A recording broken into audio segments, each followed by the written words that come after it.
Last lecture पर कहां तक पहुंचे थे? यूरिन फॉर्मेशन में फर्स्ट हेडिंग फिल्ट्रेशन हम लोग पढ़ रहे थे, और फिल्ट्रेशन में 5-6 बातें जो हम लोगों ने समझ ली थी कि ग्लोमेरुलस की कैपिलरी का जो हाई ब्लड प्रेशर है उसी से फिल्ट्रेशन होता है, पहला सवाल। और फिल्ट्रेशन के दौरान all component of plasma except protein glomerulus की कैपिलरी से निकल के बोमेन कैप्सूल तक चले जाते हैं, उसको फिल्ट्रेट कहते हैं। किडनी के द्वारा 1 मिनट में लगभग 1100 से 1200 ml ब्लड फिल्टर किया जाता है, और लगभग 125 ml पर मिनट फिल्ट्रेट बनता है, जिसको ग्लोमेरुलर फिल्ट्रेशन रेट या GFR कहते हैं। ठीक है, यूरिन का फॉर्मेशन 1 ml पर मिनट होता है, और उससे पता चलता है कि 99% फिल्ट्रेट री एब्जॉर्ब हो जाता है। उसके आगे पढ़ना है। तो ये हम लोग यूरिन फॉर्मेशन में फिल्ट्रेशन पढ़ रहे थे। इसमें 2 लाइनें नहीं पढ़ी थी, तो वो 2 लाइनें पहले डिस्कस कर लेते हैं, फिर हम लोग री एब्जॉर्प्शन और आगे चीजें पढ़ेंगे। तो साइड हेडिंग डालिए, साइड हेडिंग डालिए फिल्ट्रेशन मेम्ब्रेन।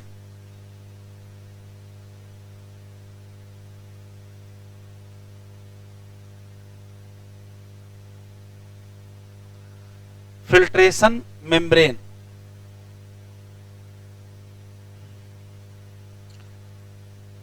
जरा 2 मिनट इधर देख लीजिए, फिर लिखिएगा। जितना आपको पहले से पता है कि मान लेते हैं कि ये ग्लोमेरुलस की कैपिलरी है, तो ग्लोमेरुलस की जो कैपिलरी है या दुनिया की कोई भी कैपिलरी होगी, कैपिलरी में जो एपिथेलियम पाई जाती है इसको एंडोथेलियम कहते हैं। और ये मान लेते हैं कि बोमेन कैप्सूल की एपिथेलियम है।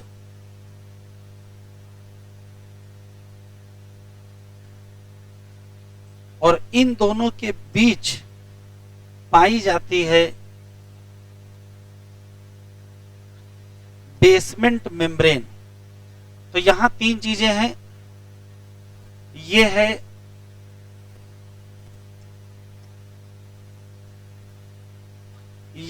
कैपिलरी, और ये है बोमेन कैप्सूल।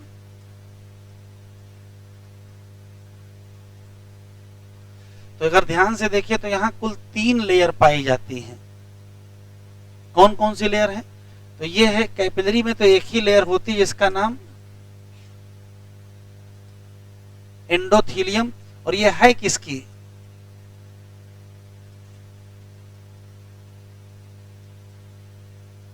ग्लोमेरुलर कैपिलरी की। बीच में पाई जाती है बेसमेंट मेम्ब्रेन, और सबसे अंदर पाई जाएगी epithelium of Bowman capsule.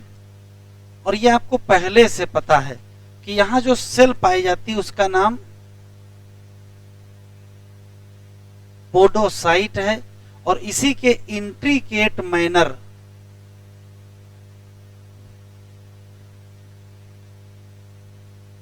Arrangement से बनता है क्या? Filtration slit. ये पहले से पता है।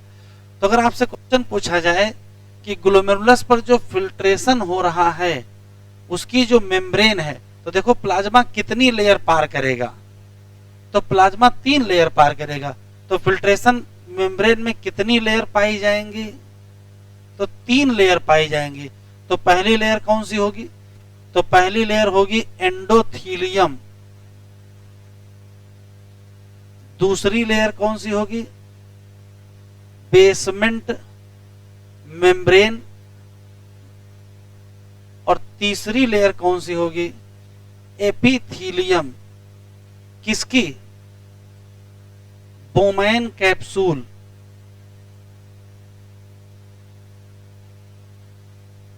जरा इतना लिख लीजिए,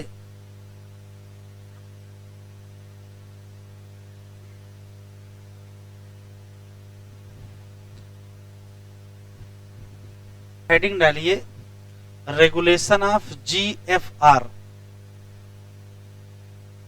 पढ़े आगे बेटा यहां से।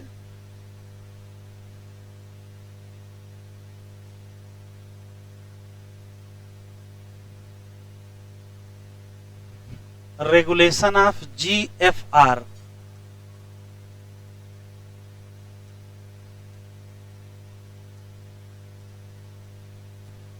अब देख लो रेगुलेशन का मतलब क्या, पहले ये समझ लो जरा। जैसे इधर मान लीजिए कि ये हम लोगों का बोमैन कैप्सूल है, इधर से ब्लड आता है, ये ग्लोमेरुलस, और इधर को ब्लड जाता है। इधर से ब्लड आएगा, इधर से ब्लड जाएगा, तभी तो प्लाज्मा लीक करके यहां आएगा।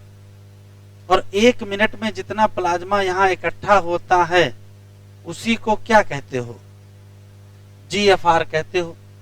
ऐसा कुछ हो जाए कि जीएफआर कम हो जाए, तो अगर ग्लोमेरुलर फिल्ट्रेशन रेट कम हो गया तो यूरिन का फॉर्मेशन भी कम हो जाएगा।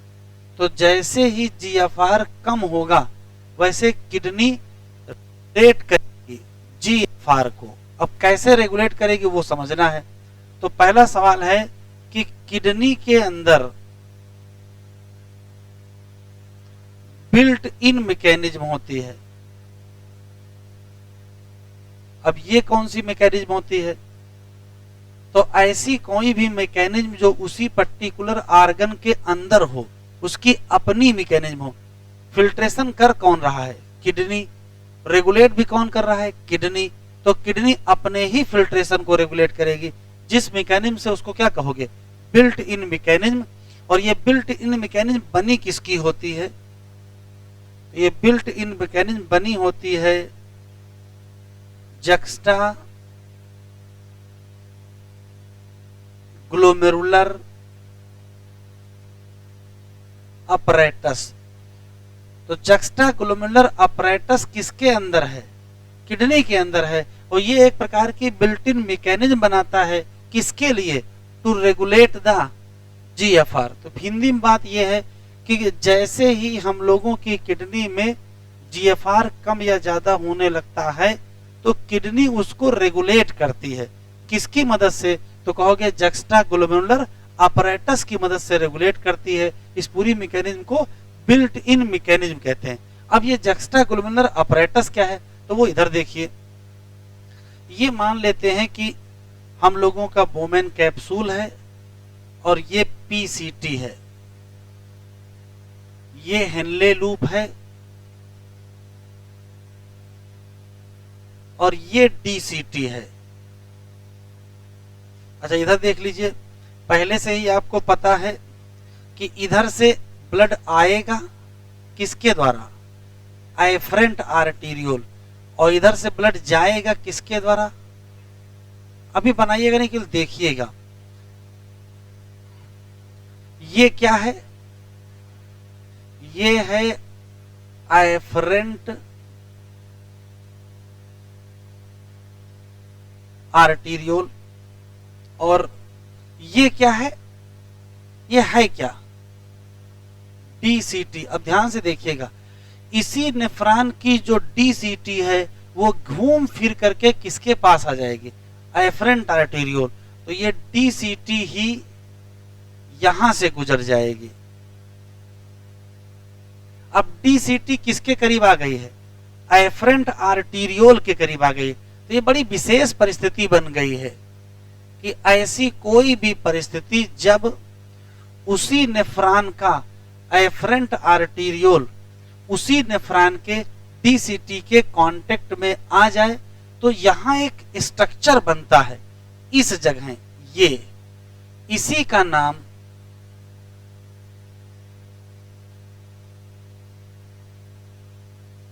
जक्स्टा ग्लोमेरुलर अपरेटस, जिसको शॉर्ट फॉर्म में जेजी ए कहते हैं, पहला सवाल। दूसरा सवाल, कलेक्टिंग डक्ट में तो आगे जाके मिल जाएगी, क्या दिक्कत है। ठीक, अभी देखो क्या हुआ है, इसी नेफ्रॉन का एफरेंट आर्टेरियोल इसी नेफ्रॉन की डीसीटी के कांटेक्ट में आ गया है। जिस जगह कांटेक्ट में आ जाते हैं वहां एक स्ट्रक्चर बनता है, उसी का नाम क्या है, जेजीए। तो जेजीए है क्या, तो जो एनसीईआरटी में लिखा वही याद रखेंगे। जेजीए एक स्पेशल सेंसिटिव रीजन है। बनता कैसे है, कैसे बनता है, तो कहोगे एफरेंट आर्टीरियोल और डीसीटी के कांटेक्ट से बनता है। फॉर्म बाई कांटेक्ट ऑफ किसका किसका, एफरेंट आर्टीरियोल और क्या, डीसीटी। अच्छा, कांटेक्ट हो जाने से कोई समस्या है, हो जाने दीजिए। कांटेक्ट हो जाने से स्पेशल स्ट्रक्चर कैसे बन गया, तो होता यह है कि जो एफरेंट आर्टीरियोल है उसकी भी सेल बदल जाती हैं और जो डीसीटी है उसकी भी सेल बदल जाती है। एफरेंट आर्टीरियोल की सेल बदल के अपना नाम जे जी सेल रख लेती है और डीसीटी की सेल बदल के अपना नाम मैकुला डेंसा रख लेते हैं।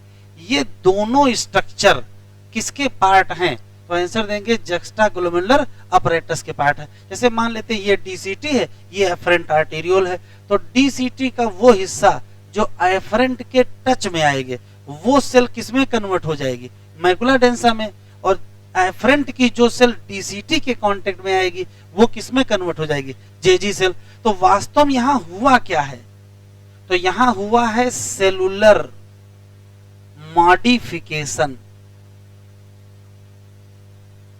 कौन सी घटना हो गई है, सेल में बदलाव हुआ है। डीसीटी की सेल क्या बना देती हैं, मैकुला डेंसा, और एफरेंट आर्टीरियोल की सेल क्या बना देती है, जेजी सेल। और ये पूरे स्ट्रक्चर का नाम क्या है, जक्स्टाग्लोमेरुलर अपरेटस। ये है कहां, किडनी के अंदर। अब ये काम करेगा, तो इस काम बाद में करेगा, पहले देखते हैं होता क्या है। तो जक्स्टाग्लोमेरुलर अपरेटस जेजीए की अगर हम बात करें तो यहां दो सेल हैं, कौन सी, अभी लिखो नहीं बेटा, लिख लेना, मैकुला डेंसा और कौन सी है, जेजी सेल। इसमें से जो मैकुला डेंसा है ये रिसेप्टर का काम करती है, किसके लिए, Na+। आपको लग नहीं रहा, यहां लिखा है स्पेशल सेंसिटिव रीजन। सेंसिटिव का मतलब रिसेप्शन होना चाहिए, तो वास्तव में यहां सोडियम के लिए रिसेप्टर का काम कौन करता है, तो आंसर देंगे मैकुला डेंसा। और जो जेजी सेल है ये इंडोक्राइन होती है। अब अगर कोई इंडोक्राइन होगा तो वो क्या निकालेगा, हार्मोन निकालेगा। यहां दो हार्मोन निकलते हैं, एक का नाम है, एक का नाम है इरिथ्रोपोएटिन और दूसरे का नाम है रेनिन। ये जो इरिथ्रोपोएटिन है ये आरबीसी बनवाएगा, क्या बनवाएगा, और जो ये रेनिन है यही रेगुलेट करेगा किसको, जीएफआर। और हम पढ़ क्या रहे हैं, रेगुलेशन ऑफ जीएफआर।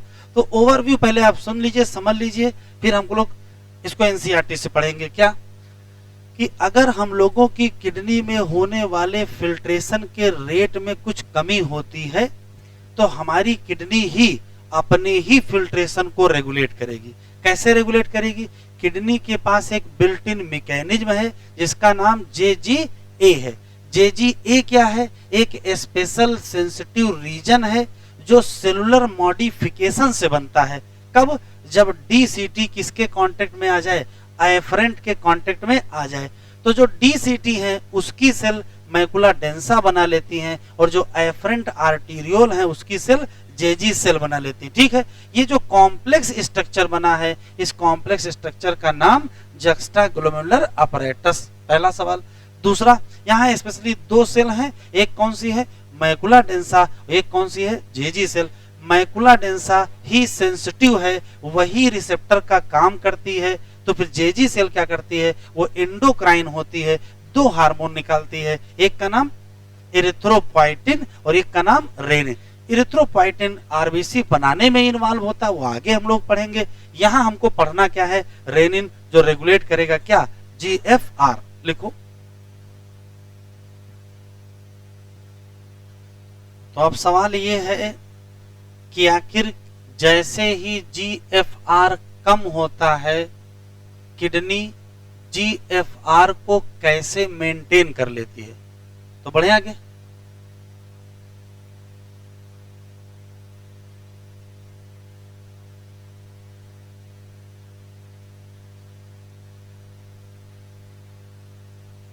बहुत स्लो लिख रहे हैं।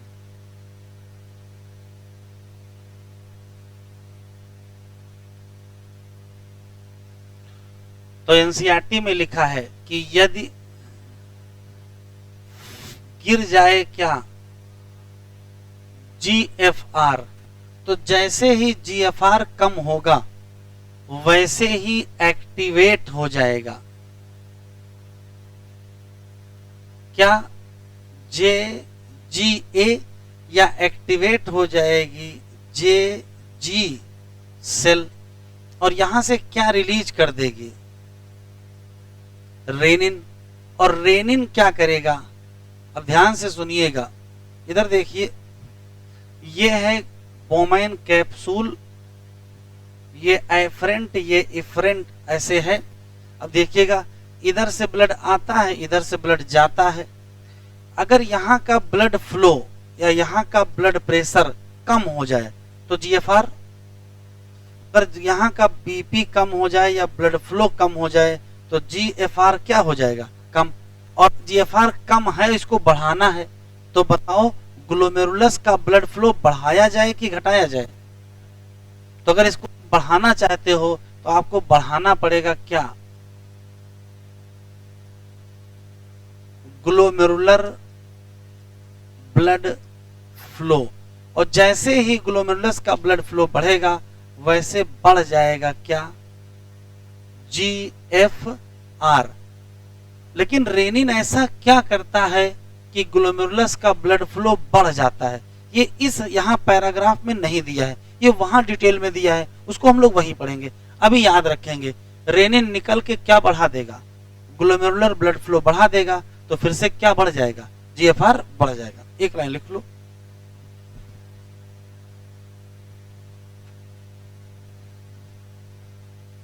Heading reabsorption.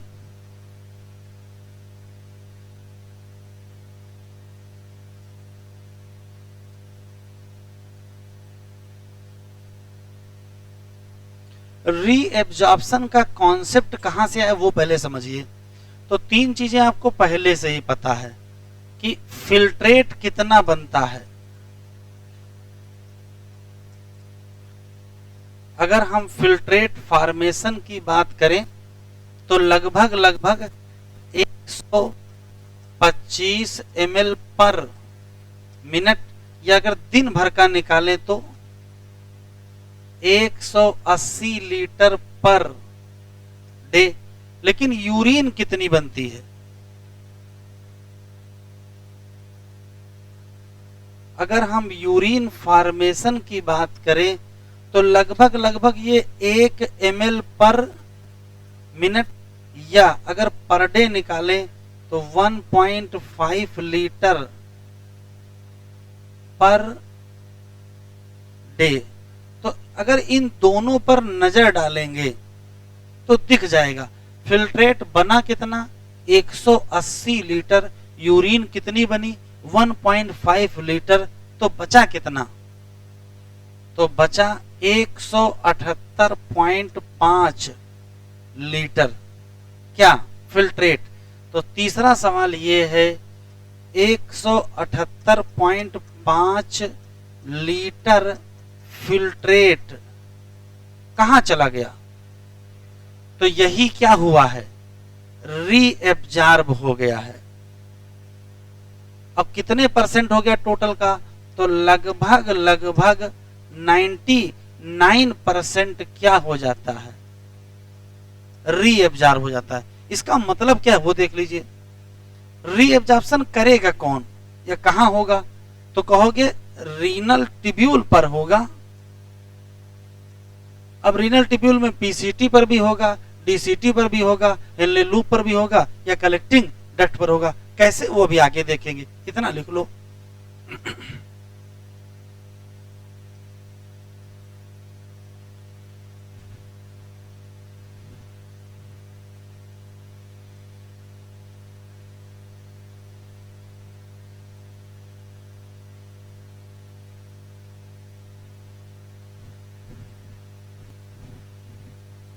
तो अब हम लोगों को ये देखना है कि रीनल ट्यूब्यूल रीएब्जॉर्प्शन कैसे करते हैं। अभी लिखेंगे नहीं, देखेंगे। अगर हम रीएब्जॉर्प्शन की बात करें तो ये काम कौन करता है, तो कहोगे रीनल ट्यूब्यूल। कैसे, जरा इधर देखो। तो मान लेते हैं कि ये ब्लड वेसल है,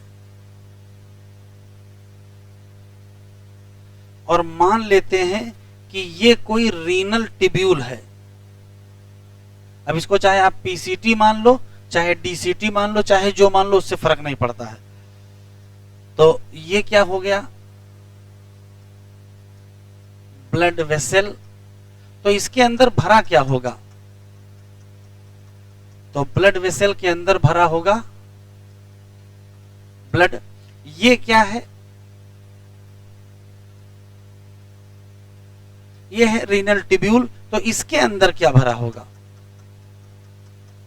तो इसके अंदर होगा फिल्ट्रेट। अब रीएब्जॉर्प्शन का मतलब आप समझ लीजिए, सिर्फ इतना है कि यदि कोई भी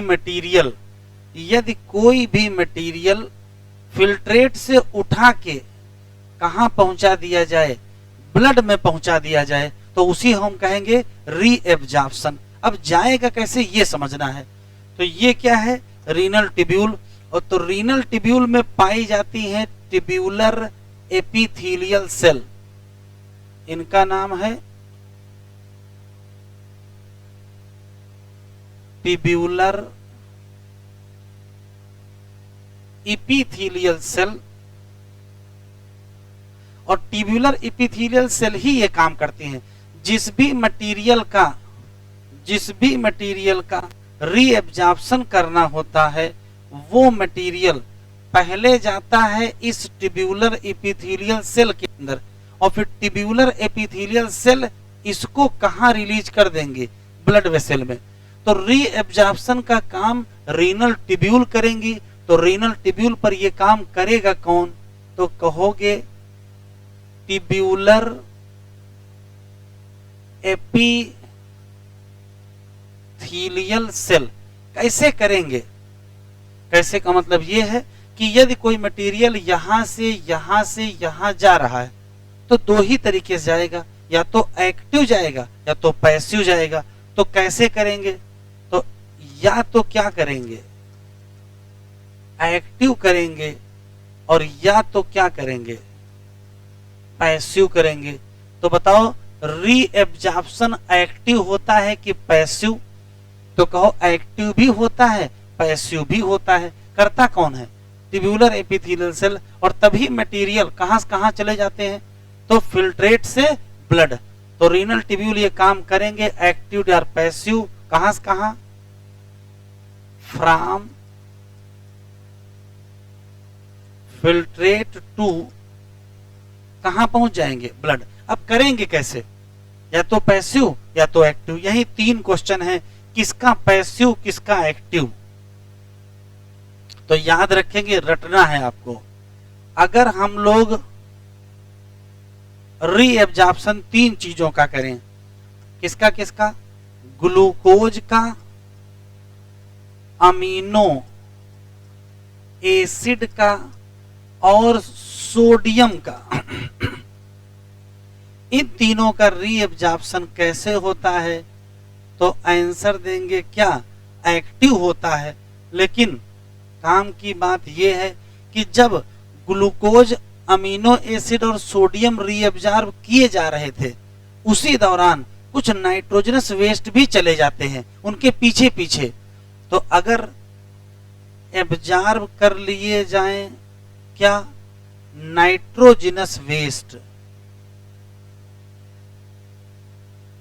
अब नाइट्रोजनस वेस्ट तो दो ही होंगे बेटा, या तो क्या होगी यूरिया और या तो क्या होगा यूरिक एसिड। अगर ये रीअब्जॉर्ब हो गए या एब्जॉर्ब हो गए तो ये कैसे होंगे, तो आंसर देंगे क्या पैसिव।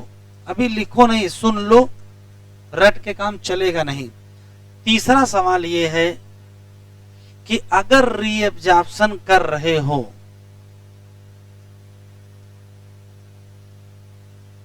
किसका, वाटर का, तो बड़ा मुश्किल हो जाता है। रीएब्जॉर्प्शन वाटर का पैसिव करोगे कि एक्टिव, तो देखो एनसीईआरटी में जो लिखा है उसको लिखने से पहले अब ये डायग्राम जरा देख लो। जैसे मान लेते हैं कि ये पीसीटी है, ये हेनले लूप है और ये क्या है डीसीटी,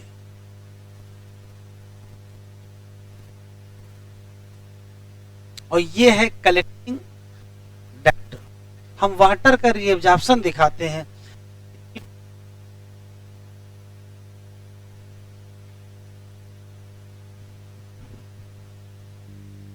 लिखेंगे बाद में।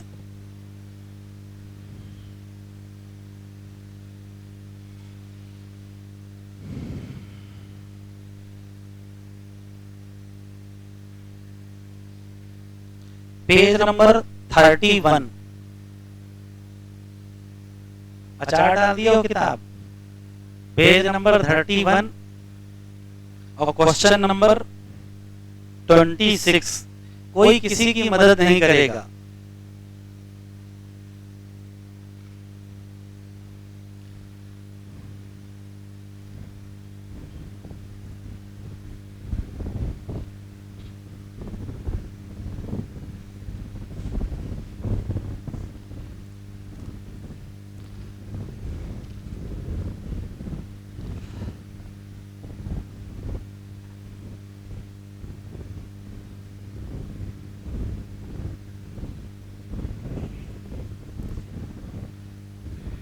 पेज नंबर 31 और क्वेश्चन नंबर 26। आंसर थोड़े हमको जानना है। क्वेश्चन की खूबसूरती यह है कि एक्टिव एब्जॉर्प्शन कहाँ कहाँ होता है, तो पीसीटी पर भी होता है, डीसीटी पर भी होता है। और क्वेश्चन में दोनों ऑप्शन दिए हैं, पीसीटी भी दिया है और डीसीटी, तो कौन सा लगा दें? क्यों डीसीटी से कोई लड़ाई है क्या?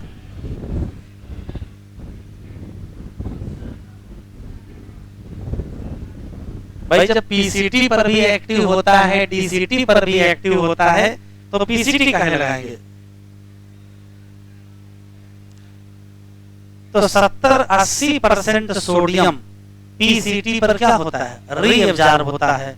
तो या तो आंसर आल मिलता, पीसीटी भी होता, डीसीटी भी होता और एसेंडिंग लिम्ब का थिक सेगमेंट भी होता, तो आंसर हम क्या देते, आल देते। लेकिन उसने ऐसा नहीं किया है, उसने एक ऑप्शन पीसीटी भी दे दिया और एक ऑप्शन डीसीटी, और चूज करवा लिया। तो चूज कराएंगे तो क्या करेंगे, अगर चूज करना होगा तो कौन सा आंसर लगाएंगे, तो चूज करने में कौन सा आंसर, पीसीटी। अब लिखो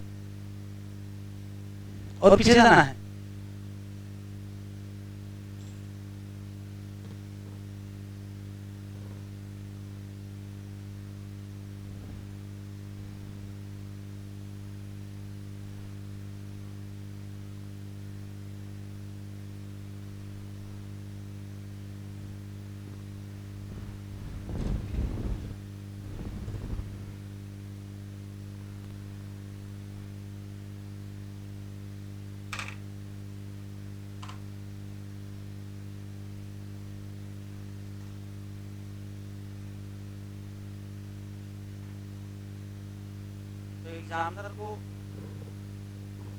एग्जामिनर को हल्के में न लीजिए, उसकी इज्जत करिए, क्योंकि वो ऐसे सवाल बनाएगा। तुम कहोगे एक्टिव यहाँ यहाँ यहाँ होता है, वो उन्हीं में से ऑप्शन पूछ लेगा, तो क्या लगाओगे? तो जो पहले लिखा वही लगा देंगे। ऐसा नहीं है, पहले बात से मतलब नहीं है, पीसीटी लगाया गया क्यों? क्योंकि मैक्सिमम सोडियम का एब्जॉर्प्शन कहाँ हो जाता है? पीसीटी पर ही होता है।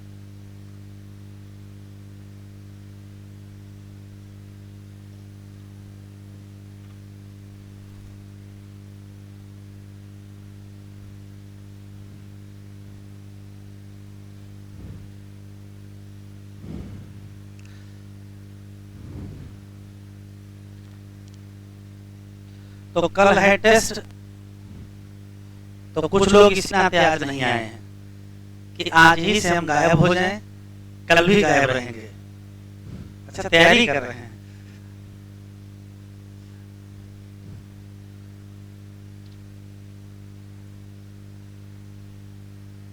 आगे बढ़ाएं। चाहे जितना स्लो लिखो, री absorption heading function of tubule आज पूरी होगी, चाहे 4 बज जाए। हाँ तो तेज लिखो फिर।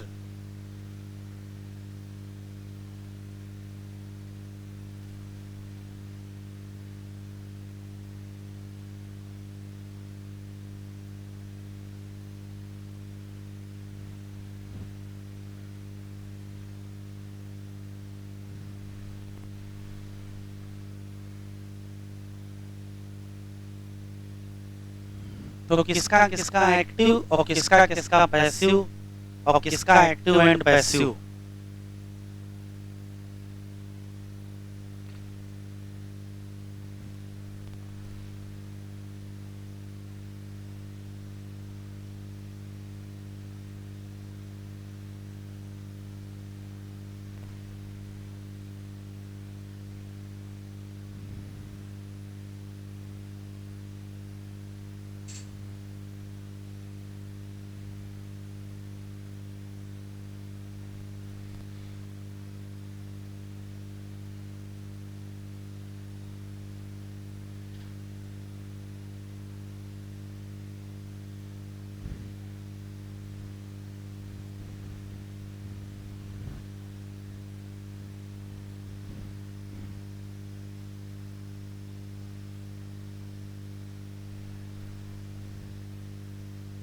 चलिए हेडिंग डालें, ट्यूब्यूलर सिक्रीशन या एक्टिव सिक्रीशन। सिक्रीशन पैसिव नहीं होता है, सिक्रीशन कैसा होता है? एक्टिव, जबकि एब्जॉर्प्शन एक्टिव भी पैसिव भी।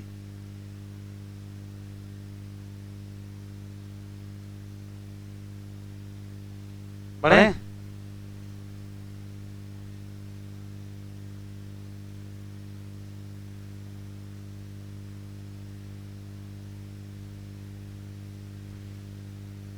चलिए हेडिंग डालिए, ट्यूब्यूलर सिक्रीशन।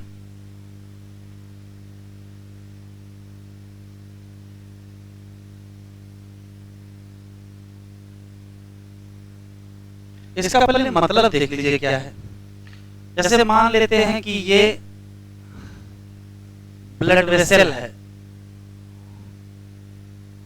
और ये कोई रीनल ट्यूब्यूल है।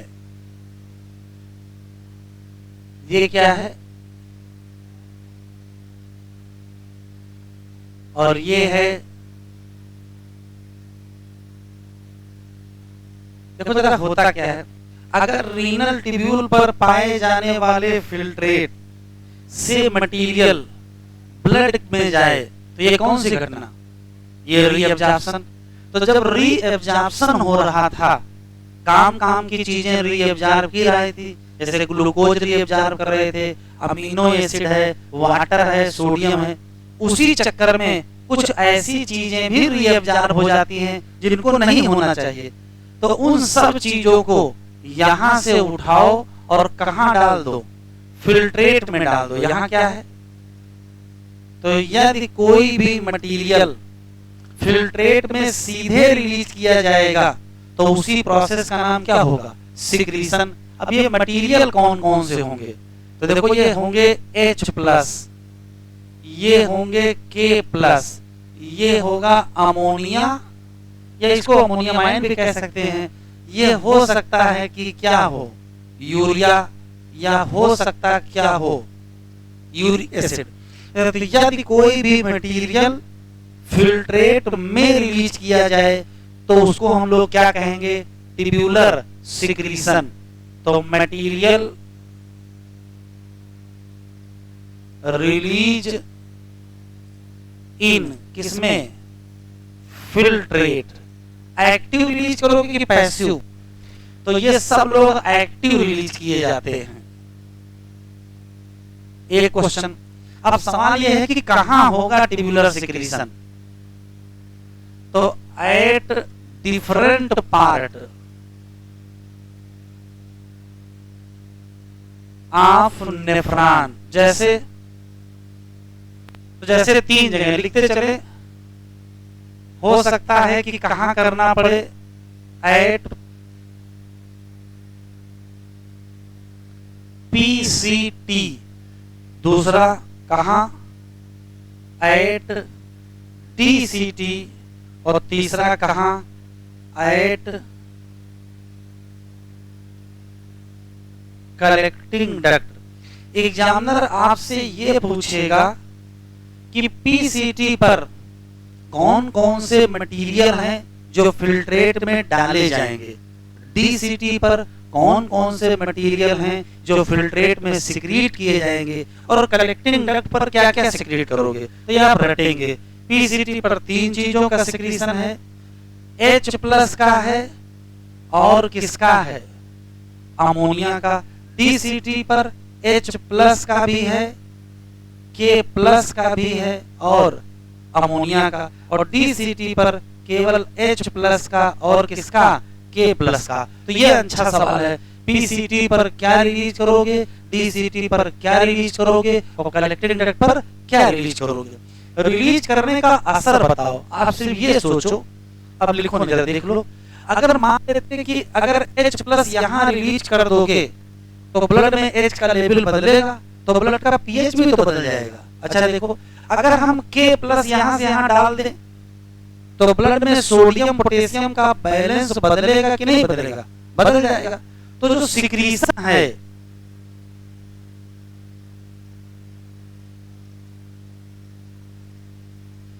जो ट्यूब्यूलर सिक्रीशन है, ये इंपॉर्टेंट स्टेप है किसका, यूरिन फॉर्मेशन का। इसमें तो कोई शक ही नहीं है, लेकिन ये एक और काम करता है, ये मेंटेन करता है क्या, पीएच और क्या, आयनिक बैलेंस। तो पीएच और क्या मेंटेन करता है, आयनिक बैलेंस। पीएच को ए भी लिख सकते हो क्या, एसिड बेस बैलेंस, और आयनिक बैलेंस को लिख सकते हो क्या, सोडियम पोटेशियम बैलेंस। तो काम का सवाल मिल गया आपके। ट्यूब्यूलर सिक्रीशन यूरिन फॉर्मेशन में होता है। बना रहे थे यूरिन, लेकिन एक नया काम कर लिए, क्या, ये क्या मेंटेन कर दिया, एसिड बेस बैलेंस या पीएच को मेंटेन कर दिया, और क्या मेंटेन कर दिया, आयनिक बैलेंस या सोडियम पोटेशियम बैलेंस। लिखो,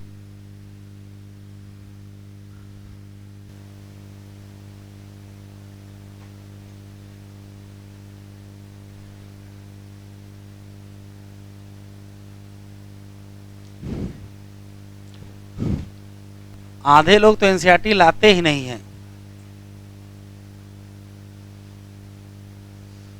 यहां से हम लोगों ने आज पढ़ना स्टार्ट किया है। हाइलाइटर निकाल लें और हाईलाइट करें। किडनी में क्या है,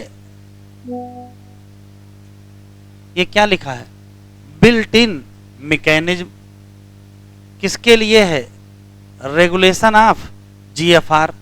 ऐसी ही एक इफिशिएंट मैकेनिज्म है जो कौन करता है, जक्स्टाग्लोमेरुलर अपैरेटस, जल्दी में JGA।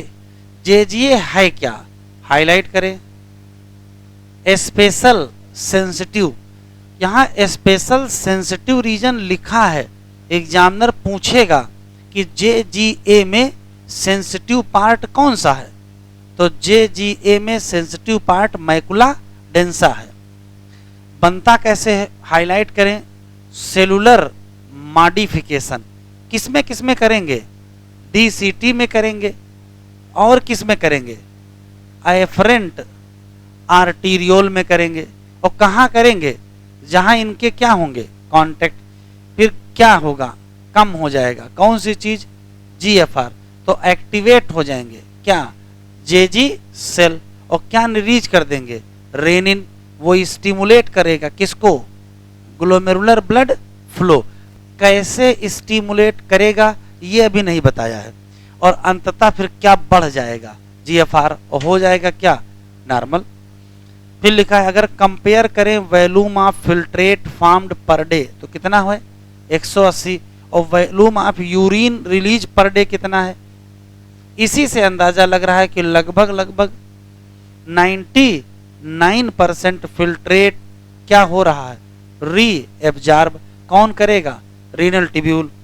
This process is called reabsorption. फिर देखो इसको टिक कर लो, यहां लिखा है tubular epithelial cell in different segment of nephron perform this. ये दिस क्या है,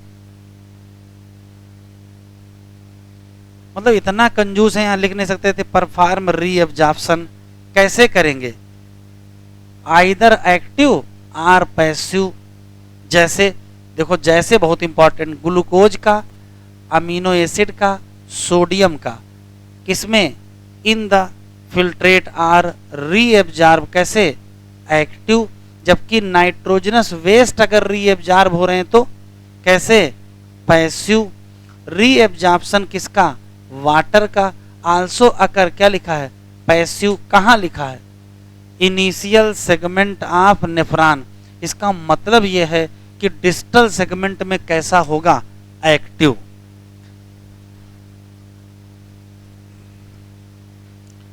कह रहा है during the urine formation tubular cell secrete करेंगे, तो ब्लड से उठाएंगे, यहाँ सिक्रीट कर देंगे। ट्यूब्यूलर सेल सिक्रीट करेंगे सब्सटेंस कौन से, H+ और क्या, K+ और क्या, अमोनिया। किस में डालेंगे, फिल्ट्रेट में। H+, K+ अमोनिया के अलावा यूरिया और यूरिक एसिड का भी सिक्रीशन होता है। अब दिया नहीं, कोई बात नहीं। ट्यूब्यूलर सिक्रीशन ये इंपॉर्टेंट स्टेप है किसका, यूरिन फॉर्मेशन का, लेकिन ये मेंटेन करने में इन्वॉल्व है, किसमें, आयोनिक बैलेंस। आयोनिक बैलेंस कहो चाहे सोडियम पोटेशियम बैलेंस, और साथ में एसिड बेस बैलेंस कहो चाहे क्या कहो, pH बैलेंस। अब हमको एक एक करके पढ़ना है। हेडिंग डालिए, function of tubule. Heading, function of tubule.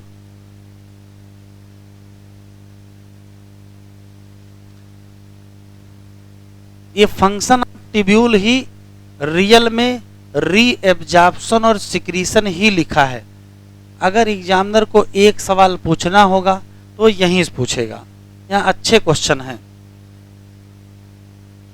तो हेडिंग डालें, फंक्शन ऑफ ट्यूब्यूल, और एक डायग्राम बना लीजिए।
देखो अगला इनिशियल है।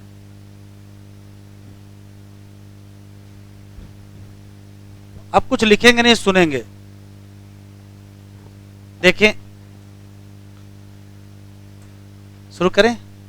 देखें, पहला सवाल यह है कि चाहे हम रीएब्जॉर्प्शन पढ़ें और चाहे काउंटर करंट मैकेनिज्म पढ़ें, ये नंबर बहुत सारे यहाँ लिखे हुए हैं। तो ये नंबर हैं क्या, ये तो पता होना चाहिए। तो देखो क्या है, हम लोगों की बॉडी में, हम लोगों की बॉडी में जो बॉडी फ्लूइड पाया जाता है उसकी कुछ न कुछ तो कंसंट्रेशन होगी ही। बॉडी फ्लूइड की कंसंट्रेशन को कहते हैं ऑस्मोलैरिटी। क्या कहते हैं? ऑस्मोलैरिटी। ये वास्तव में ऑस्मोटिक कंसंट्रेशन को बताती है। तो हम सब लोगों की बॉडी में पाया जाने वाला फ्लूइड की ऑस्मोटिक कंसंट्रेशन होती है और ऑस्मोटिक कंसंट्रेशन को ऑस्मोलैरिटी कहते हैं, जिसकी यूनिट, तो जिसकी यूनिट है ml ऑस्मॉल पर लीटर। इसको ml ऑस्मॉल पर लीटर या मिली ऑस्मॉल पर लीटर में नापा जाता है। और यहाँ जितनी वैल्यू लिखी हैं ये सब ml ऑस्मॉल में लिखी हैं। जैसे एफरेंट आर्टीरियोल में जो ब्लड आया उसकी ऑस्मोलैरिटी 300 ml पर लीटर थी। जो इफरेंट से गया उसकी भी ऑस्मोलैरिटी 300 ml ऑस्मॉल थी। और जो यहाँ ताजा ताजा फिल्ट्रेट बना, जो इनिशियल फिल्ट्रेट बना, उसकी भी ऑस्मोलैरिटी कितनी थी? 300। और जब ये पीसीटी से पूरा गुजर गया उसके बावजूद इसकी ऑस्मोलैरिटी कितनी थी? 300 ही थी। लेकिन जब फिल्ट्रेट गया किसमें? डिसेंडिंग लिम्बा फेनले लूप, तो इसकी ऑस्मोलैरिटी बढ़ने लगी। 400, फिर 600, फिर 800, फिर 1000, बढ़ते बढ़ते 1200। और फिर जब ये ऊपर जाने लगा तो इसकी ऑस्मोटिक कंसंट्रेशन घटने लगी और घटते घटते 1000, 800, 600, 400, 300। जब ये डीसीटी पर पहुंचा तो इसकी ऑस्मोलैरिटी और घट गई। कितनी हो गई? 200। फिर जब ये कलेक्टिंग डक्ट से गुजरने लगा तो फिर से इसकी ऑस्मोलैरिटी बढ़ने लगी। 300, 600, 800, 1000, 1100 और फाइनली कितनी हो गई? 1200। तो काम की बात यह है कि जब फिल्ट्रेट नेफ्रॉन के अलग अलग हिस्सों से गुजरता है तो इसकी ऑस्मोटिक कंसंट्रेशन बदलती रहती है। किस टाइम कितनी कंसंट्रेशन होती है? तो आप आराम से बताओ। इनिशियल फिल्ट्रेट जो ताजा ताजा बना है उसकी ऑस्मोलैरिटी कितनी है? तो इनिशियल फिल्ट्रेट की कितनी है? 300। और फाइनल की कितनी है? तो फाइनल की 1200। तो बीच में क्या है? बीच में ऑस्मोलैरिटी चेंज होती रहती है, कभी कम कभी ज्यादा। एक और क्वेश्चन, हमारे बॉडी में जो बॉडी फ्लूइड है उसकी ऑस्मोलैरिटी की बात हो रही है, तो बताओ प्लाज्मा की ऑस्मोटिक कंसंट्रेशन कितनी होगी? तो प्लाज्मा की ऑस्मोटिक कंसंट्रेशन 300। तो किडनी के कार्टेक्स की कितनी होगी? तो किडनी के कार्टेक्स की भी 300 होती है। तो बताओ किडनी के मेडुला की कितनी होती है? तो किडनी के मेडुला की ऑस्मोलैरिटी बढ़ती है। 300 से बढ़ते बढ़ते बढ़ते बढ़ते कितनी हो जाती है? 1200 हो जाती है। तो ये लाइन लिखना है, लेकिन अगले पेज पर लिखिएगा।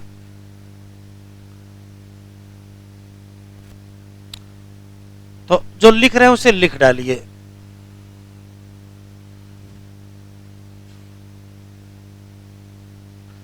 बॉडी फ्लूइड की क्या होती है? ऑस्मोटिक कंसंट्रेशन होती है। और जिसकी यूनिट क्या है?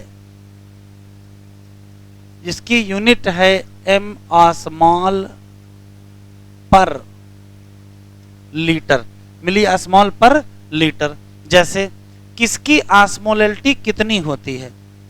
तो कहोगे किडनी के कार्टेक्स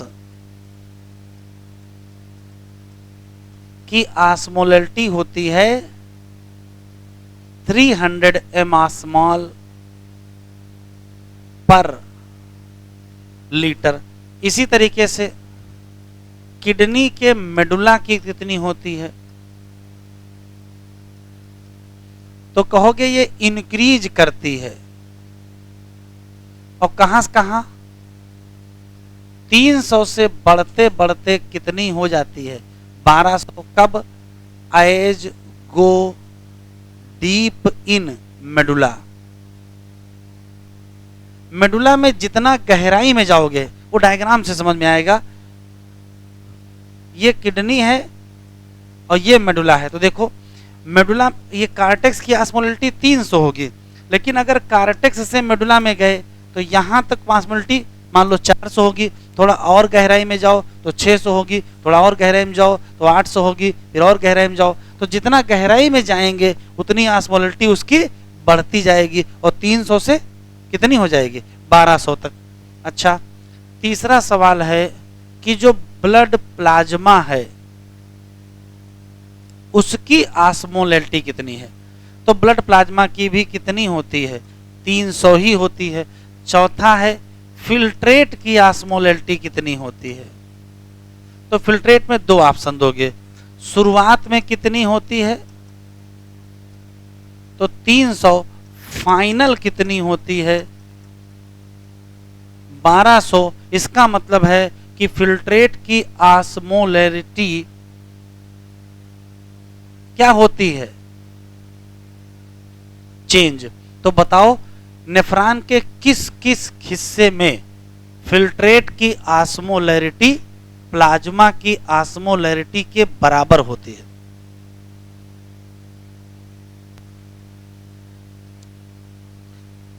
नेफ्रॉन के किस किस हिस्से में फिल्ट्रेट की ऑस्मोलैरिटी प्लाज्मा की ऑस्मोलैरिटी के बराबर होती है? जल्दी में आंसर दिए दनादन, सोच ही नहीं रहे हो कुछ। तो पीसीटी में 300 रहती है, हेनले लूप में? हेनले लूप में तो बहुत बढ़ गए, कितनी हो गई? 1200। और डीसीटी में 300 है, तो कम है कि ज्यादा है? कम हो जाती है, तो वहां तो कम हो जाती है और फिर कलेक्टिंग डक्ट में फिर से बढ़ जाती है। तो कभी कम और कभी ज्यादा। प्लाज्मा के बराबर कहां होती है? तो पीसीटी में ही बराबर होती है। वुमेन कैप्सूल में तो बराबर होगी ही, वहां ताजा ताजा बना वो भी 300 होता है।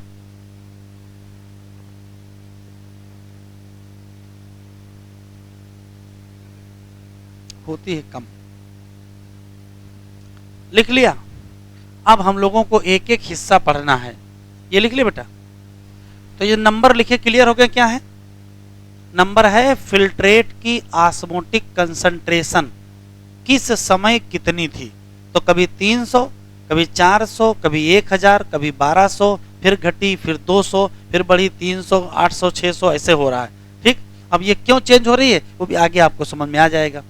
अब हमको एक एक हिस्सा पढ़ना है, तो पहले पढ़ेंगे क्या? पीसीटी, और फिर पढ़ेंगे क्या? हेनले लूप, फिर डीसीटी, और फिर क्या? Collecting duct. तो 4 छोटी छोटी हेडिंग पढ़ना है कि कहाँ क्या क्या हो रहा है। तो पहली हेडिंग इसमें पढ़ेंगे फंक्शन ऑफ पीसीटी।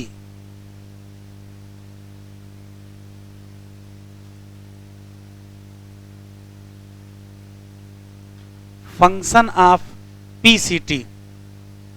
जो पहले लिख रहे हैं उसको लिख डालिए, फिर एक साथ। पीसीटी का यूरिन फॉर्मेशन में क्या रोल है? तो कहोगे 2 रोल हैं। पीसीटी एब्जॉर्प्शन भी करती है और पीसीटी सिक्रीशन भी करती है। किसका एब्जॉर्प्शन करेगी, किसका सिक्रीशन करेगी और उसका क्या असर पड़ेगा, वो सब याद रखना है। तो देखो डायग्राम में देखेंगे। अगर हम इस डायग्राम को ध्यान से देखें तो यहां से लेकर के यहां तक पीसीटी है, और पीसीटी पर देखो किस चीज का एब्जॉर्प्शन हो रहा है। तो कहोगे बाइकार्बोनेट आयन का, NaCl कहो चाहे सोडियम कहो, और वाटर का, न्यूट्रिएंट कहो चाहे ग्लूकोज कहो चाहे अमीनो एसिड कहो, और पोटेशियम आयन का भी क्या होता है? री एब्जॉर्प्शन।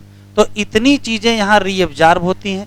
उसमें से कुछ हमको याद रखने हैं, जैसे NaCl या सोडियम का एब्जॉर्प्शन एक्टिव, जैसे वाटर का एब्जॉर्प्शन पैसिव, और अमीनो एसिड, ग्लूकोज या न्यूट्रिएंट का एब्जॉर्प्शन एक्टिव।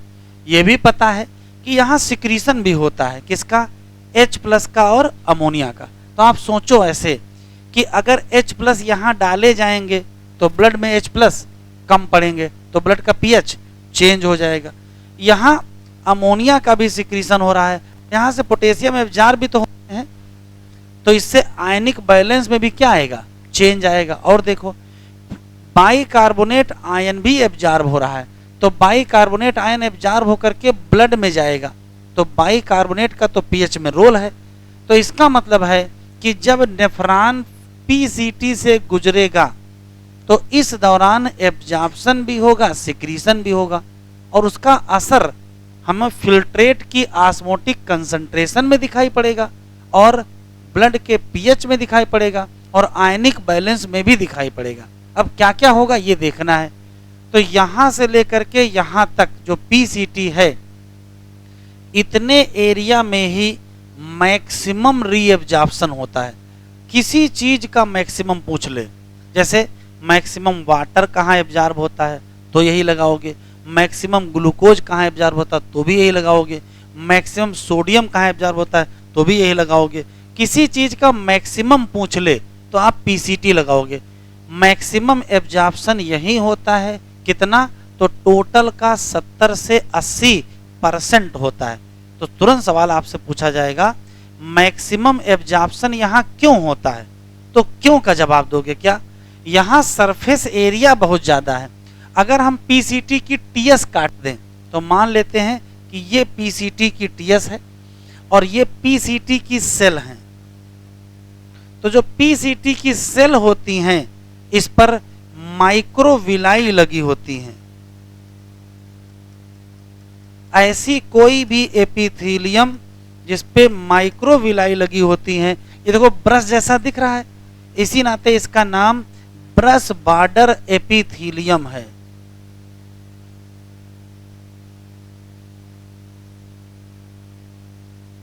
तो एनसीईआरटी में पहली लाइन ये लिखी है कि PCT line by brush border epithelium, और यहाँ जो सेल होती हैं ये क्यूबॉइडल होती हैं। अब ये क्या है, तो टिश्यू में हम लोग पढ़ेंगे, जो चौकोर सेल होती है उसको क्या कहते हैं, क्यूबॉइडल। तो यहाँ क्यूबॉइडल सेल होती हैं और इस क्यूबॉइडल सेल के सरफेस से क्या निकली होती हैं, microvilli.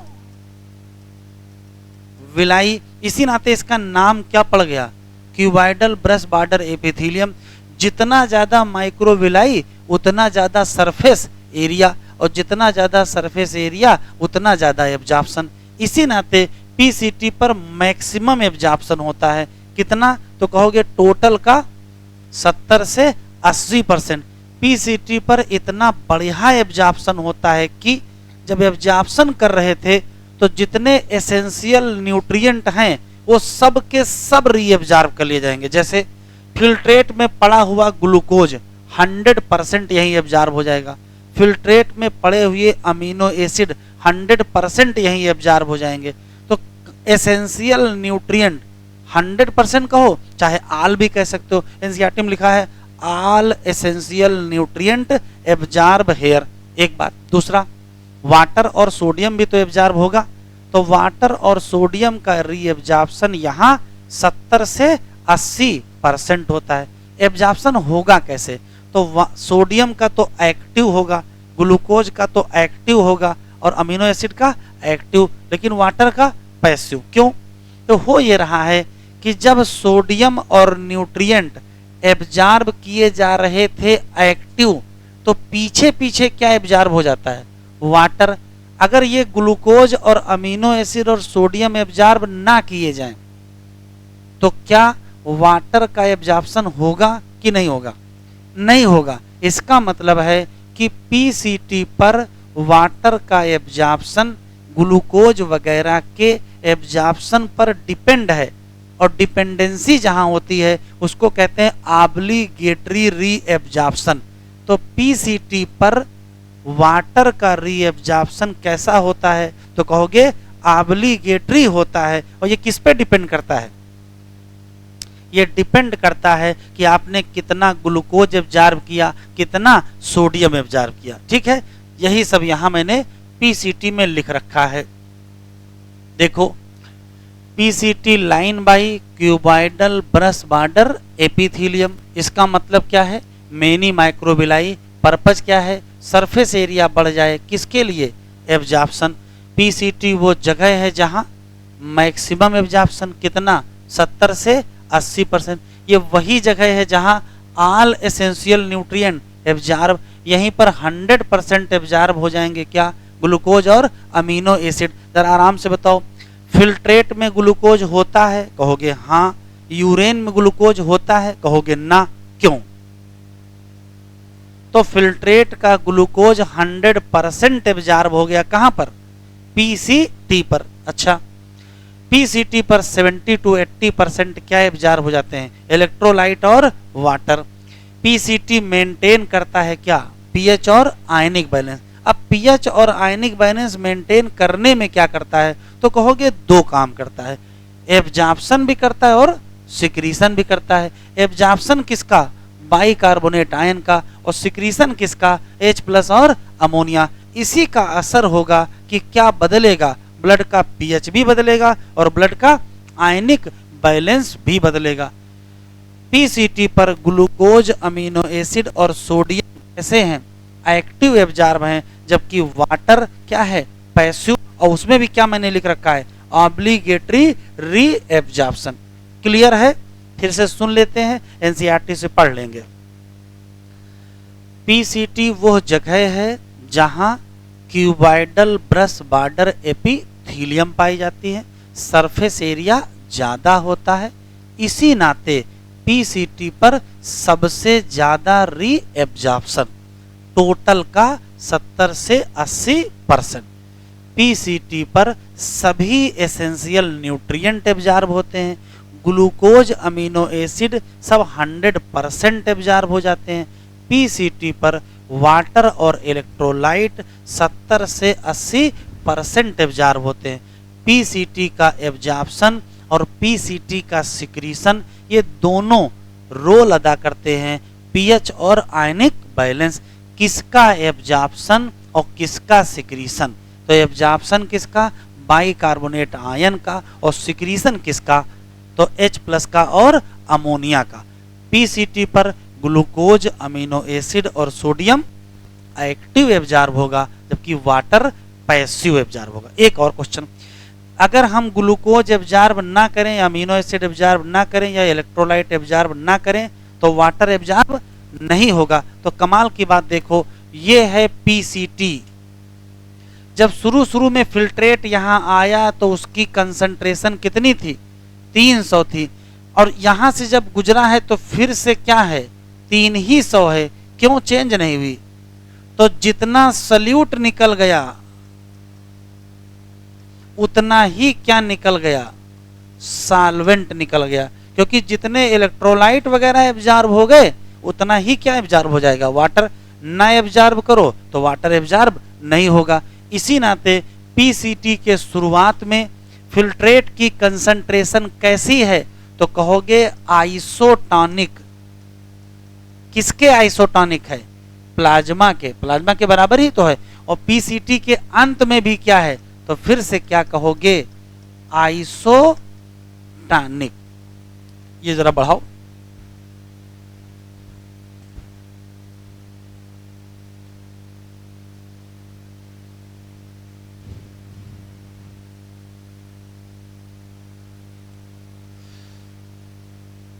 Function of PCT.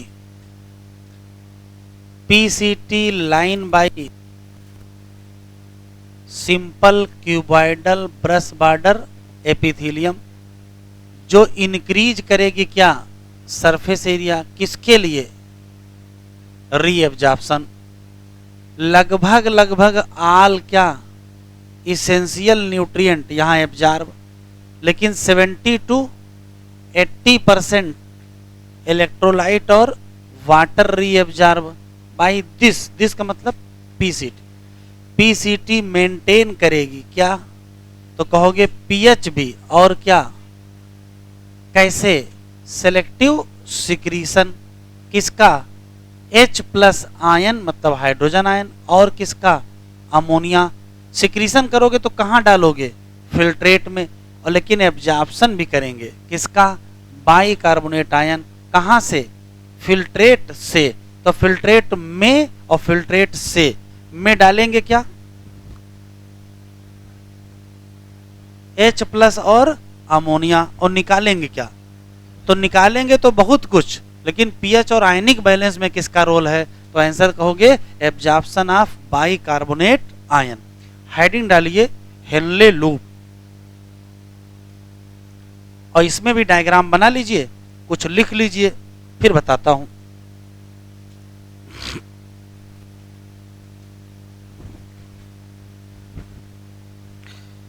Henle loop का फंक्शन यूरिन फॉर्मेशन में क्या है, वो इस हेडिंग में हम लोग देखेंगे। तो पहला सबसे इंपॉर्टेंट सवाल ये है कि हेनले लूप वो जगह है जहां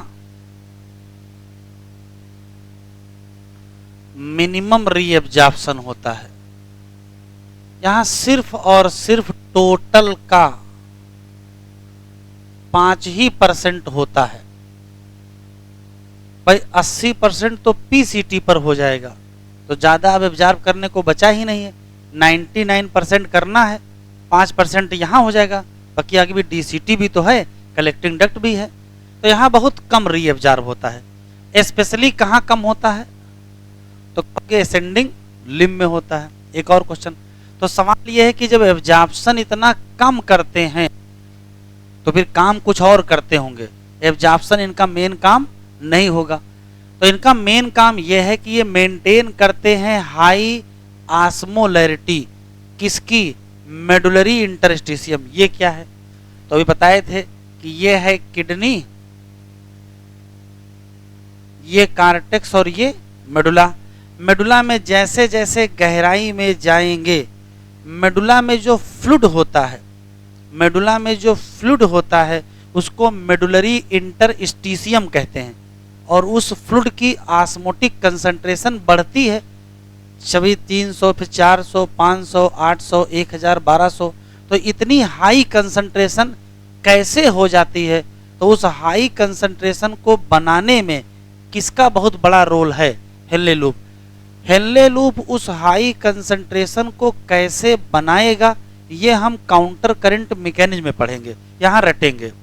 फिर अब यहाँ हाई कंसंट्रेशन होगी, उसका मेन फायदा हमको ये मिलेगा, क्या, यूरिन कंसंट्रेशन में। फिर भी यहाँ एब्जॉर्प्शन कुछ तो हो ही रहा है, तो किसका रीएब्जॉर्प्शन होगा, वाटर का और सोडियम। तो ये बात और ये बात अगली हेडिंग में हम पढ़ेंगे काउंटर करंट में। अब यहाँ आ जाओ, तो पहला सवाल तो ये है कि हेनले लूप वो जगह है जहां सबसे कम रीएब्जॉर्प्शन होता है, टोटल का केवल 5% होता है। इसका सीधा सा मतलब है कि हेनले लूप का मेन काम रीएब्जॉर्प्शन नहीं होगा, वो किसी और पर्पस से बना है। तो और पर्पस क्या है, वो वास्तव में मेडुला या मेडुलरी इंटरस्टिशियल फ्लूइड की हाई ऑस्मोलैरिटी को मेंटेन करता है। कैसे, अभी नहीं बताया है। हाई ऑस्मोलैरिटी का बेनिफिट ये होता है कि यूरिन क्या होती है, कंसंट्रेट, कैसे, ये भी आगे पढ़ेंगे। फिर भी कुछ न कुछ तो रीएब्जॉर्प्शन करता ही है, किसका किसका, तो कहोगे ये रीएब्जॉर्प्शन करेगा वाटर का भी और सोडियम। अब कैसे रीएब्जॉर्ब करेगा और उसका फिल्ट्रेट की ऑस्मोटिक कंसंट्रेशन पर क्या असर पड़ेगा, वो आपको समझना है। देखो, ये है फिल्ट्रेट जो पीसीटी पर था, फिल्ट्रेट जो पीसीटी पर था वो डिसेंडिंग लिम्ब में नीचे उतरना शुरू करता है। तो जैसे जैसे नीचे उतरता है इसमें से वाटर बाहर निकल जाता है, वाटर रीएब्जॉर्ब होता है, किस प्रोसेस से, पैसिव। अब आप सोचो, फिल्ट्रेट एक सॉल्यूशन है, उसमें से पानी अगर निकलता जाए तो फिल्ट्रेट की कंसंट्रेशन बढ़ेगी कि घटेगी, फिल्ट्रेट कंसंट्रेशन बढ़ेगी। इसी नाते जैसे जैसे फिल्ट्रेट नीचे जाता है वो कंसंट्रेट करता है, क्योंकि उससे वाटर निकलता है। अच्छा, अगर इसी से सोडियम भी निकल जाते तो क्या फिल्ट्रेट की कंसंट्रेशन में कोई बदलाव होता, नहीं होता। लेकिन सोडियम नहीं निकल रहा है, क्यों, क्योंकि जो डिसेंडिंग लिम्ब है ये वाटर के लिए परमिएबल है, लेकिन इलेक्ट्रोलाइट के लिए इम्परमिएबल है। ये कई बार एग्जाम में आ चुका है। Descending limb permeable for water और इम्परमिएबल फॉर इलेक्ट्रोलाइट। इसी नाते जब फिल्ट्रेट नीचे जा रहा था तो उससे क्या निकल जाएगा? वाटर। तो फिल्ट्रेट कंसंट्रेट करेगा कि डाइल्यूट करेगा? फिल्ट्रेट कंसंट्रेट करेगा। एक क्वेश्चन। दूसरा, कंसंट्रेशन कितनी होगी? तो भाई 300 से शुरू करेंगे, जैसे जैसे गहराई में जाएंगे 300, 400, 500, 600, 800, 1000 और अंततः कितनी हो जाएगी? 1200 ही क्या है? मैक्सिमम कंसंट्रेशन है किसकी? फिल्ट्रेट की। फिर फिल्ट्रेट एसेंडिंग लिम्ब में चढ़ेगा, तो जैसे ये एसेंडिंग लिम्ब में चढ़ता है इसमें से इलेक्ट्रोलाइट निकल जाते हैं। अब आप सोचो, कंसंट्रेटेड फिल्ट्रेट है, अगर इलेक्ट्रोलाइट बाहर निकलेंगे तो बताओ फिल्ट्रेट की कंसंट्रेशन घटेगी कि बढ़ेगी? भाई अगर इलेक्ट्रोलाइट निकलते जाएंगे तो वो डाइल्यूट होता जाएगा। तो जैसे जैसे फिल्ट्रेट ऊपर चढ़ता है ये डाइल्यूट होता है और इसकी कंसंट्रेशन घटती है। 1200, फिर 1000, फिर 800, फिर 600 और फाइनली कितनी हो जाएगी? 300। तो आराम से बताएं, जब एसेंडिंग लिम्ब में चढ़ता है तो क्या निकलता है? इलेक्ट्रोलाइट। क्या नहीं निकलता है? वाटर। क्यों? क्योंकि वाटर के लिए क्या है? इम्परमेबल। तो डिसेंडिंग लिम्ब किसके लिए परमिएबल? वाटर। किसके लिए? Impermeable, electrolyte. और एसेंडिंग किसके लिए परमिएबल? इलेक्ट्रोलाइट। और किसके लिए परमिएबल? सर किसके लिए परमिएबल? इलेक्ट्रोलाइट। और किसके लिए इम्परमिएबल? वाटर। एक और क्वेश्चन, यहाँ जो इलेक्ट्रोलाइट एब्जॉर्ब होंगे वो पैसिव होंगे कि एक्टिव? तो कहोगे दोनों होंगे। ये इतना क्या है? Thin segment. और ये इतना क्या है? Thick segment. थिन सेगमेंट में क्या होगा? पैसिव। और थिक सेगमेंट क्या होगा? एक्टिव। वही सब यहाँ लिखा हुआ है। Descending limb permeable for water, impermeable for electrolyte. ये कंसंट्रेट करेगा किसको? फिल्ट्रेट को। जब फिल्ट्रेट कहाँ जाएगा? नीचे। और क्यों कंसंट्रेट करेगा? वाटर बाहर निकलेगा। Ascending limb permeable for electrolyte, impermeable for water. और इलेक्ट्रोलाइट की परमेबिलिटी में सोडियम का रीएब्जॉर्प्शन होगा।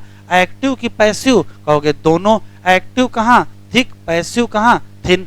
ये जब फिल्ट्रेट ऊपर जाएगा तो क्या होगा? डाइल्यूट। क्यों? फिल्ट्रेट मूव अप तो ये क्या होगा? डाइल्यूट। क्यों? तो आंसर क्या दोगे? Electrolyte pass out. एक्टिव की पैसिव? एक्टिव की पैसिव। तो कहोगे दोनों तरीके से, एक्टिव भी और पैसिव भी। कॉन्सेप्ट बिल्कुल साफ है, रटेंगे नहीं, हम फिर से सुना देते हैं। हेनले लूप वह जगह है जहां मिनिमम री एब्जॉर्प्शन होता है, टोटल का 5% होता है। इसका मतलब है हेनले लूप का मेन काम री एब्जॉर्प्शन नहीं होगा, इसका मेन काम कुछ और है। क्या है? Maintain high osmolarity medullary interstitium. क्यों? क्योंकि यूरिन को कंसंट्रेट करना है। फिर भी कुछ ना कुछ तो एब्जॉर्प्शन होता ही है, सोडियम का भी और वाटर। डिसेंडिंग लिम्ब परमिएबल है वाटर, इम्परमिएबल है इलेक्ट्रोलाइट। और एसेंडिंग लिम्ब परमिएबल है इलेक्ट्रोलाइट और इम्परमिएबल है वाटर। ये क्वेश्चन। नीचे जाएगा तो फिल्ट्रेट कंसंट्रेट करेगा और ऊपर जाएगा तो फिल्ट्रेट डाइल्यूट करेगा। क्यों कंसंट्रेट करेगा? वाटर निकल गया। क्यों डाइल्यूट करेगा? तो आंसर देंगे इलेक्ट्रोलाइट पास आउट। एनसीईआरटी खोलो।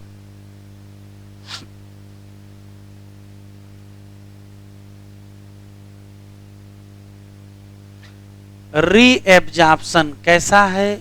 मिनिमम। कहाँ? Ascending limb. फिर भी ये region play significant role in, highlight करो, मेंटेन करेगा क्या? हाई क्या? ऑस्मोलैरिटी किसकी?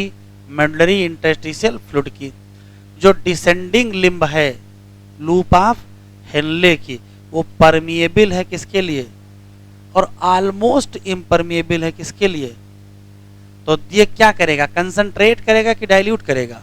कंसंट्रेट करेगा, फिल्ट्रेट, जैसे फिल्ट्रेट मूव डाउन, कोई दिक्कत। एसेंडिंग लिम्ब इम्परमिएबल है किसके लिए? वाटर, तो अलाउ करेगा ट्रांसपोर्ट का इलेक्ट्रोलाइट। किसका? एक्टिव की पैसिव? एक्टिव भी पैसिव। देयरफॉर जो कंसंट्रेटेड फिल्ट्रेट ऊपर की तरफ जाएगा तो ये क्या करेगा? डाइल्यूट। क्यों? तो पास हो गए क्या? इलेक्ट्रोलाइट, और चले कहाँ गए? मेडुलरी फ्लूइड में। जहां जहां ये ड्यू टू लिखा होता है वहां वहां एसर्शन रीजन बनता है। तो इस पैराग्राफ में दो एसर्शन रीजन भी हैं। फिल्ट्रेट डाइल्यूट करता है, वो भी एक एसर्शन रीजन है, और फिल्ट्रेट कंसंट्रेट करता है, वो भी एक एसर्शन रीजन है। हेडिंग है collecting duct, sorry collecting duct नहीं, डीसीटी। चलो डीसीटी,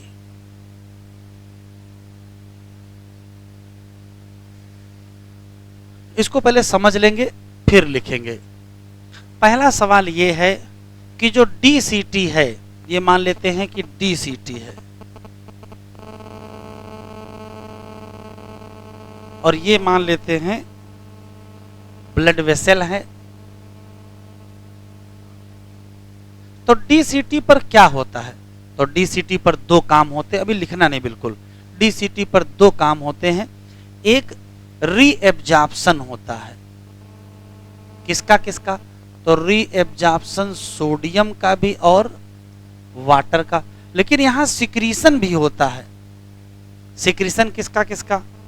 तो सिक्रीशन तीन चीजों का, H प्लस का, K प्लस का, और किसका?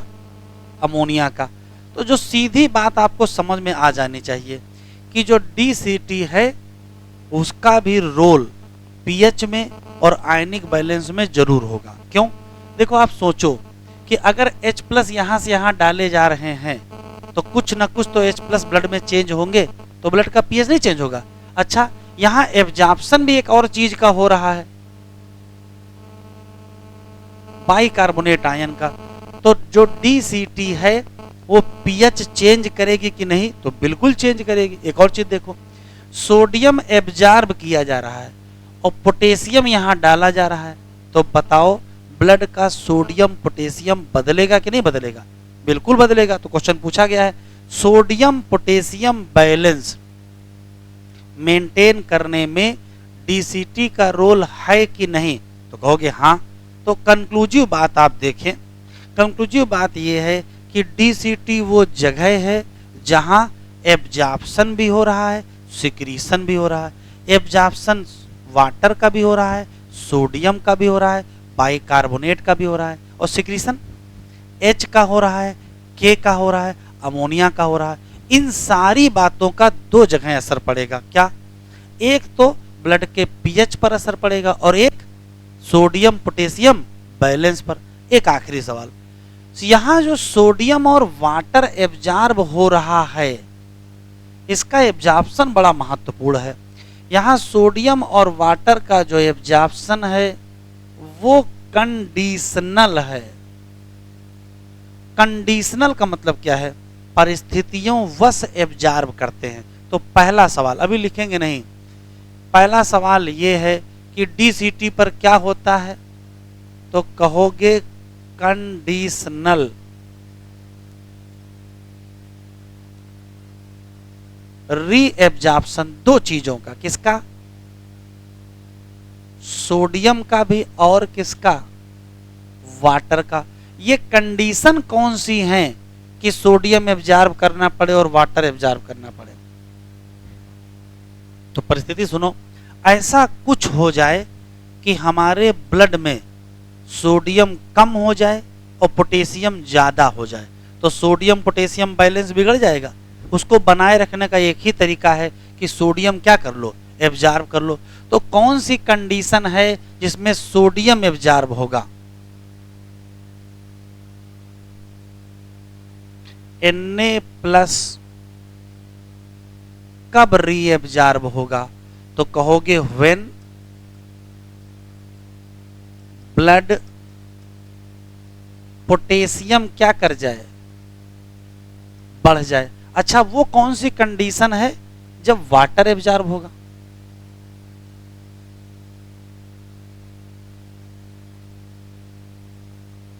बताओ। तो देखो, ऐसा कुछ हो जाए कि हमारे शरीर में पानी की कमी हो जाए, जैसे एक्सेस स्वेटिंग हो जाए या वोमिटिंग हो जाए, तो जैसे पानी की कमी होगी बॉडी फ्लूइड कंसंट्रेट होने लगेगा। तो बॉडी फ्लूइड की कंसंट्रेशन को सही करने का तरीका है कि जो वाटर यूरिन में जा रहा है वहां से वाटर क्या किया जाए, एब्जॉर्ब कर लिया जाए। तो वाटर कब एब्जॉर्ब करोगे? तो कहोगे व्हेन वाटर रिड्यूस इन, किसमें? Body fluid.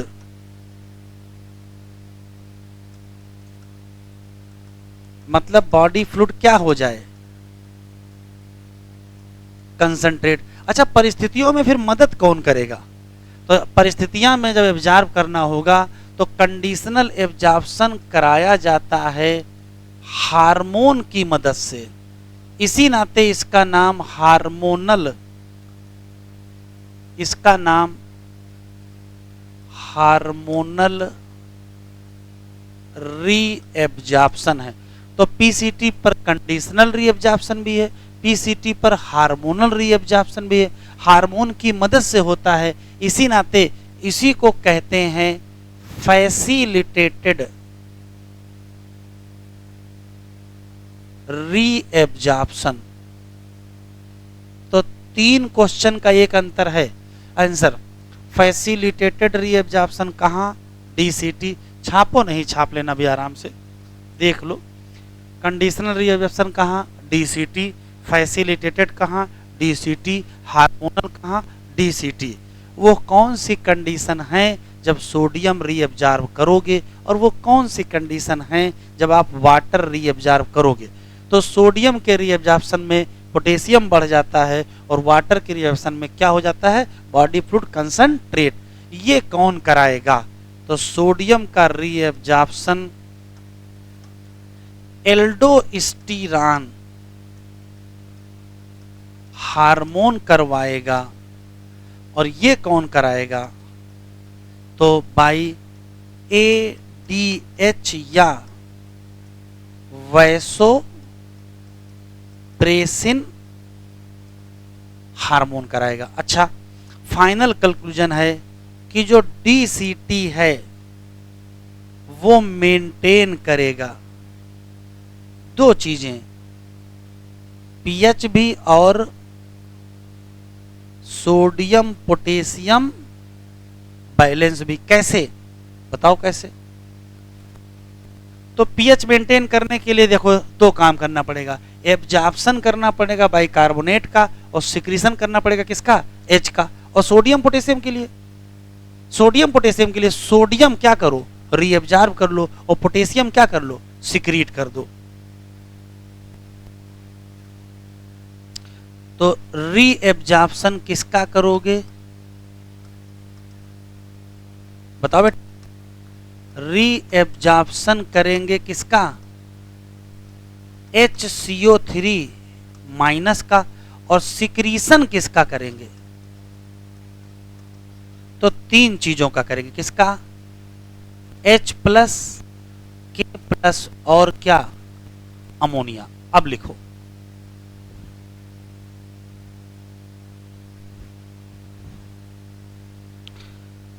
कलेक्टिंग डक्ट,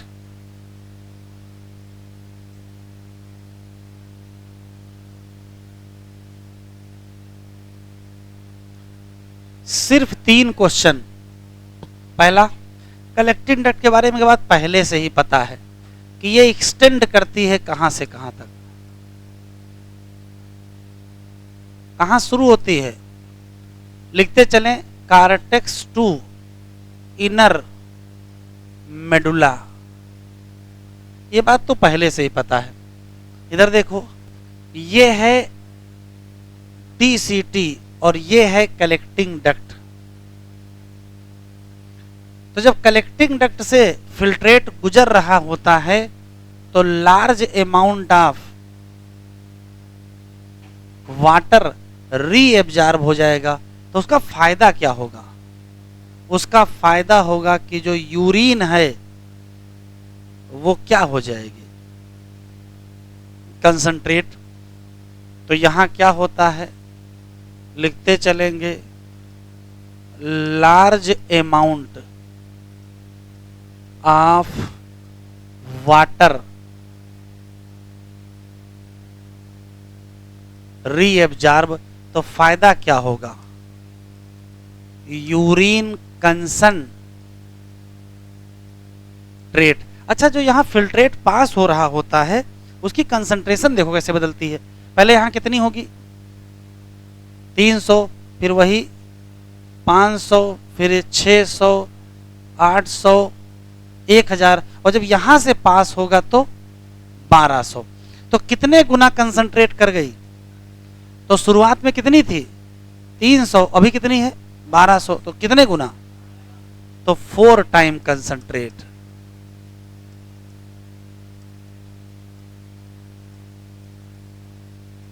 अच्छा, एक और क्वेश्चन।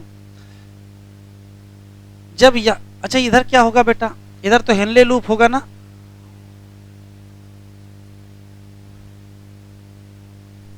ऐसे ही तो होगा।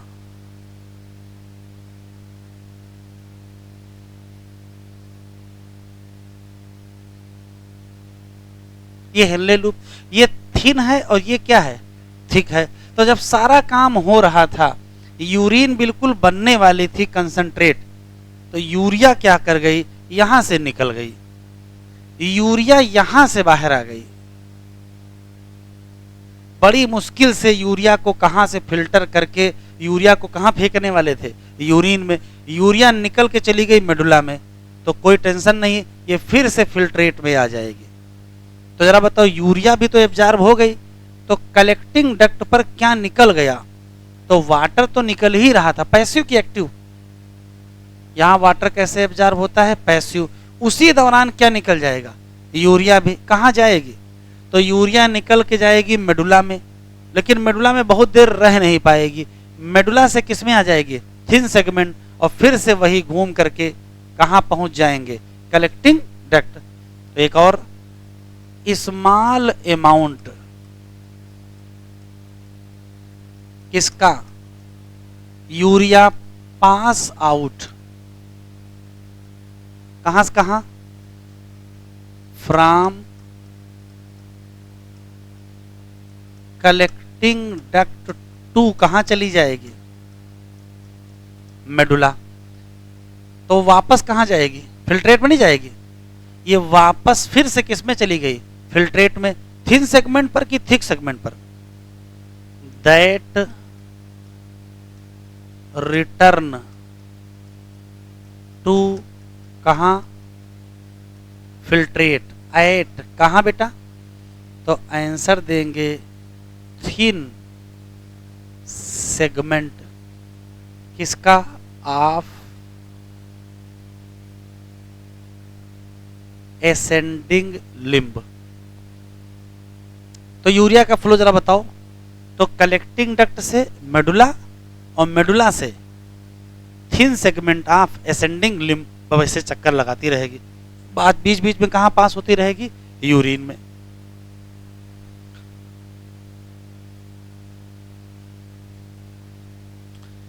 लिख लीजिए, फिर एनसीईआरटी ओपन कर लीजिए बस। कुछ लोगों ने तो लिखना विखना छोड़ के बस तुरंत पैकिंग शुरू कर दिया है, पता नहीं कहां जा रहे हैं। डीसीटी क्या है? Conditional reabsorption. किसका? सोडियम। देखिए एनसीईआरटी अच्छे से पढ़ लो, एक बार अभी पढ़ लो, एक बार जाके घर पे पढ़ लो, याद हो जाएगी। सोडियम का और water in this segment. DCT capable of reabsorption किसका? बाइकार्बोनेट। और सिक्रीशन भी किसका? H+, K+ और किसका? अमोनिया। To maintain. ये बहुत इंपॉर्टेंट है। ये बताओ सोडियम पोटेशियम बैलेंस में किस किस किस का रोल है? ऑप्शन सुने, पीसीटी, डीसीटी, कलेक्टिंग डक्ट, आल।